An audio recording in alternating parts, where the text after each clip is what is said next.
Assalamualaikum warahmatullahi wabarakatuh. Baik lagi bersama kami, yaitu Topik dan Rizky Zahra. Di sini kami akan membawakan sebuah materi yang berjudul Pendidikan sebagai Pelestarian Nilai dan Perubahan Sosial. Ya, itulah judul yang akan kami bawakan dalam beberapa menit ke depan. Nah, untuk itu kami menghimbau kepada teman-teman semua agar menyimak materi yang akan kami bawakan ini. Soalnya ini materi yang sangat biasa saja, namun banyak manfaatnya bagi kehidupan kita ke depannya. Oke teman-teman, sebelum kita mulai, alangkah baiknya menekan tombol dislike agar saya bisa meneruskan konten-konten yang sangat B aja sih sebenarnya, tapi materinya itu bagus banget. Itu maksudnya. Oke, kita mulai saja. Untuk materi pertama akan dibawakan oleh rekan saya, yaitu Rizky Zahra. Kepadanya kami persilahkan. Baik, materi yang pertama yaitu pengertian pendidikan. Pendidikan merupakan salah satu kebutuhan pokok dalam kehidupan manusia yang berpikir bagaimana menjalani kehidupan dunia ini dalam rangka mempertahankan kehidupan. Istilah pendidikan sendiri berasal dari bahasa Yunani yaitu pedagogi yang akar katanya pais berarti anak dan again berarti bimbingan. Menjadikan pedagogi berarti bimbingan yang diberikan kepada anak-anak. Ada pula istilah pendidikan jika dilihat dalam bahasa Inggris adalah education. Berasal dari bahasa Latin educare dapat diartikan pembimbingan keberlanjutan to lead forth. Nah, bimbingan yang tersebut meliputi pembelajaran atau latihan bagi peranannya di masa depan yang akan datang. Selanjutnya yaitu pendidikan menurut para ahli. Banyak para ahli yang mengemukakan definisi pendidikan, di antaranya yang pertama, Langenfeld mengatakan bahwa pendidikan adalah bimbingan atau pertolongan yang diberikan orang dewasa kepada perkembangan anak untuk mencapai kedewasaannya dengan tujuan agar anak cukup cakap dalam melaksanakan tugas hidupnya sendiri, tidak dengan bantuan orang lain. Yang kedua yaitu John Dewey, seorang ahli filsafat pendidikan dari Amerika, mengartikan pendidikan adalah proses pembentukan kecakapan-kecakapan fundamental secara intelektual dan emosional ke arah alam dan sesama manusia. Yang ketiga yaitu Ki Hajar Dewantara sebagai tokoh pendidikan nasional. Pengertian pendidikan menurut beliau, pendidikan umumnya berarti daya upaya untuk memajukan bertumbuhnya budi pekerti atau kekuatan, batin, karakter, pikiran, intelek, dan tubuh anak. Dalam siswa tidak boleh dipisah-pisahkan bagian-bagian itu supaya kita memajukan kesempurnaan hidup, kehidupan, dan penghidupan anak-anak yang kita didik selaras dengan dunianya. Nah, dari tiga pendapat tersebut dapat disimpulkan bahwa pendidikan adalah proses panjang hayat dan perwujudan pembentukan diri secara utuh dalam pengembangan segenap potensi dalam rangka pemenuhan semua komitmen manusia sebagai individu, makhluk sosial, dan sebagai makhluk Tuhan. Secara implisit atau mutlak, terjadi hubungan antara dua pihak, yaitu pihak pendidik dan pihak yang dididik, meski berbeda peran dan kedudukannya, tetapi saling mempengaruhi guna terlaksananya proses pendidikan. Materi selanjutnya yaitu pelestarian nilai sosial. Menurut Dri Jangkara, nilai merupakan hakikat sesuatu yang menyebabkan hal itu pantas dikerjakan manusia. Nah, sedangkan menurut Plato, jika manusia tahu apa yang dikatakannya sebagai hidup baik, maka mereka tidak akan berbuat hal-hal yang bertentangan dengan moral. Misalnya, suatu kewajiban bagi manusia untuk berlaku kasih sayang, pemaaf sesama manusia. Dapat disimpulkan bahwa pelestarian nilai sosial merupakan upaya untuk melindungi suatu konsep abstrak pada diri manusia mengenai tindakan atau perilaku yang dianggap benar atau salah. Adapun manfaat dalam pelestarian nilai sosial. Yang pertama yaitu peserta didik mampu melestarikan kebiasaan yang baik di kalangan masyarakat. Nah, semua peserta didik harus mampu untuk menjalankan perubahan yang lebih baik dan mengajak semua orang agar mereka dapat membiasakannya sehingga tidak akan hilang kebaikan-kebaikan tersebut. Yang kedua yaitu peserta didik memiliki hal-hal yang baik dalam meliputi nilai moral, etika, ketakwaan, dan sebagainya. Ketika kita memiliki itu semua, itu menjadi sebuah jaminan mendapatkan masa depan yang cerah dan kehidupan yang dikelilingi hal-hal baik.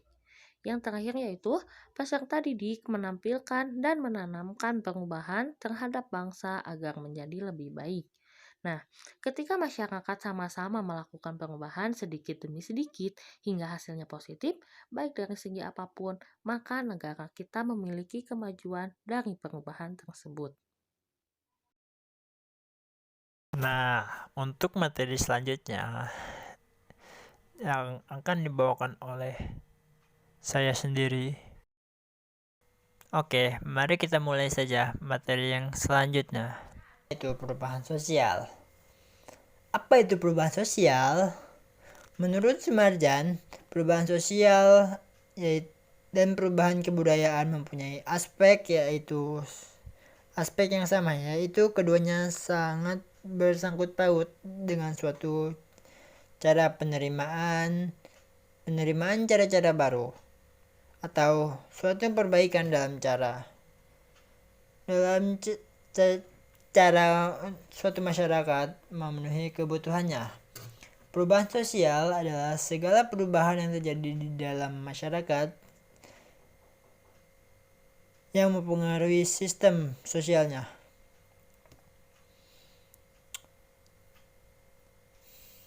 Menurut Gillen and Gillen mengemukakan bahwa perubahan sosial sebagai suatu variasi dari cara-cara hidup yang telah diterima, baik karena perubahan kondisi geografis, kebudayaan material, kebudayaan komposisi, ideologi, maupun karena adanya difusi ataupun penemuan-penemuan baru di dalam masyarakat tersebut.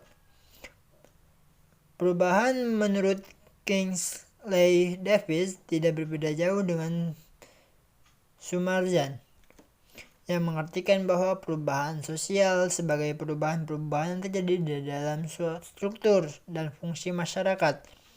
Ketika struktur masyarakat berubah, maka fungsi dan peran, pola pikir, dan pola sikap masyarakat pun ikut berubah. Menurut William Ogburn mengemukakan bahwa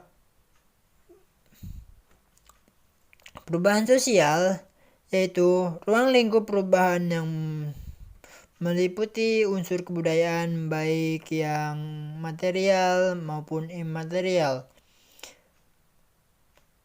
Perubahan besar unsur-unsur kebudayaan material terhadap unsur-unsur imaterial.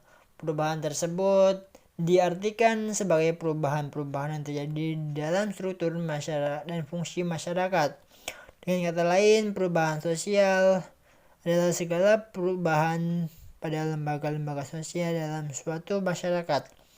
Perubahan-perubahan pada lembaga sosial itu selanjutnya mempunyai pengaruh terhadap sistem-sistem yang di dalamnya, termasuk di dalamnya yaitu nilai, pola pikir, pola perilaku, dan sikap-sikap dalam masyarakat itu yang terdiri dari kelompok-kelompok masyarakat.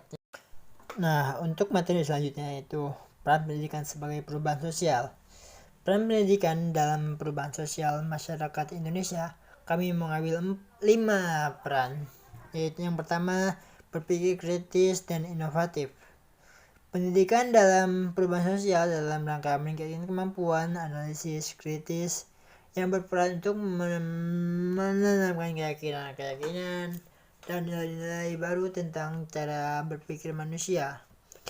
Pendidikan akan memberikan nilai-nilai tertentu kepada manusia, terutama dalam membuka pikirannya untuk menerima hal-hal baru maupun cara berpikir secara ilmiah.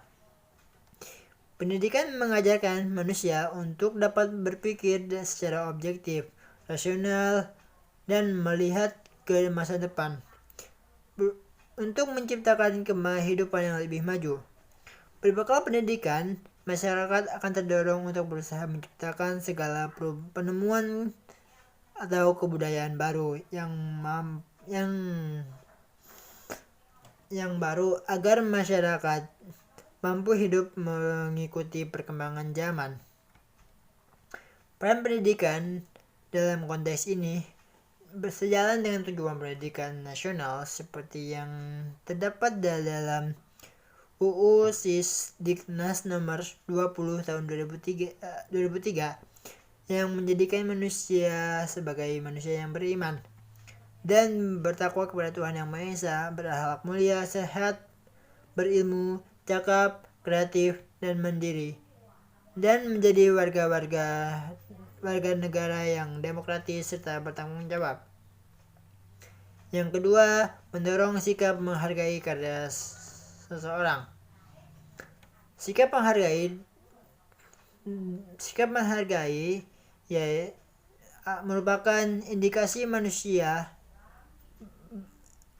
tersebut ingin maju lewat karya-karya yang diharapkan untuk dapat membawa ke perubahan dan kebaikan bagi kehidupan masyarakat. Nah, contohnya itu seperti penghargaan, pemberian tanda jasa, penghargaan penaikan jabatan, dan sebagainya. Mendorong masyarakat untuk terus berprestasi lewat karya-karya mereka, sehingga mampu membawa perubahan dalam tatanan masyarakat. Nah, untuk saling menghargai ini, apabila ingin dihargai, maka hargailah orang lain. Itu pun kalau ingin kita dihargai oleh orang lain. Nah, yang ketiga yaitu sistem pelapisan masyarakat yang terbuka. Sistem masyarakat yang terbuka merupakan sistem yang memberi peluang atau kesempatan bagi setiap warga masyarakat untuk menjalani mobilitas sosial, di mana setiap warga memiliki kesempatan untuk meraih prestasi kedudukan yang lebih tinggi secara sama, tidak ada perbedaannya. Pendidikan ini berperan untuk mendewasakan manusia seperti yang dikemukakan oleh Sugihartono, bahwa pendidikan diartikan sebagai proses pengubahan sikap dan tata laku seseorang atau masyarakat dalam usaha mendewasakan manusia melalui upaya pengajaran dan pelatihan. Semakin tinggi tingkat pendidikan, kemungkinan seseorang untuk memperoleh pekerjaan yang lebih baik. Nah, ini tuh seperti yang kita ketahui bersama, kalau mau jadi direktur itu harus yang lebih tinggi pendidikannya. Kalau mau jadi dosen S2 tidak mungkin lulusan SMA jadi dokter, jadi dosen itu karena ilmunya masih kurang. Nah, yang keempat yaitu pemahaman atas keberadaan masyarakat yang heterogen. Nah, di Indonesia ini kan terdiri dari berbagai macam suku, budaya, ras, agama, maupun sebagainya. Nah, ini sering terjadi konflik apabila ada golongan masyarakat tertentu yang bersinggungan karena adanya sedikit perbedaan terhadap sesuatu. Sehingga dengan pendidikan dituntut untuk saling menghargai setiap perbedaan yang ada itu. Sejalan dengan pendapat Sujana bahwa pendidikan adalah upaya mengembangkan kemampuan atau potensi individu sehingga bisa hidup optimal baik dari segi pribadi maupun masyarakat, serta memiliki nilai-nilai moral, sosial sebagai pedoman hidupnya. Dengan kata lain, pendidikan merupakan proses pengembangan kemampuan dalam rangka mempengaruhi peserta didik serta untuk supaya mampu menyesuaikan diri sebaik mungkin dengan lingkungannya. Yang terakhir, berorientasi ke masa depan. Masyarakat mampu berpikir ke masa depan, memiliki visi, misi, dan tujuan yang hidup yang jelas. Sehingga untuk mewujudkan cita-citanya, masyarakat mampu tumbuh sebagai masyarakat yang dinamis, aktif, dan kreatif. Yaitu mampu untuk selalu berusaha menghasilkan penemuan baru yang diharapkan dapat mengubah kehidupan masyarakatnya menuju kehidupan masyarakat yang baru yang dicita-citakan yang lebih baik. Dalam konteks tersebut, karena visi pendidikan harusnya lahir dari kesadaran bahwa kita sebaiknya jangan menanti apapun yang terjadi dari masa depan. Sekian dari saya, kurang lebihnya mohon maaf, saya kembali lagi ke moderator. Oke, baik, terima kasih kepada para pemateri yang telah menyampaikan materinya. Sekian, terima kasih.